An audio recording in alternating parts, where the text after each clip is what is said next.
Homiladorlikda xavfli vaziyatlarda kuzatiladigan belgilar. Oxirgisi eng xavfli hisoblanadi.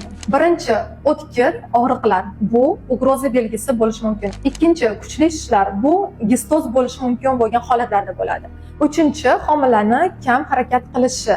Bu holatlarda biz ko'proq gipoksiya belgilarini o'zida topamiz. Patsientlarimiz aksariyatda homilam ko'p qimirlayapti, gipoksiya bormi, kislorod yetishmovchiligi yo'qmi deb kelishadi. Aslida yaxshi qimirlagan homilangiz bu holati yaxshi degani. Homila agar qimirlasa, bu uni holati yaxshiligidan belgi bo'ladi. Gipoksiya belgilari esa aksincha bolani jim bo'lib qolishi. Oxirgi to'rtinchi bu qon ketishlari. Ko'proq qon ketishi bu platsentani, ya'ni yo'ldoshni oldindan ko'chishi belgisi. Juda ham xavfli vaziyat.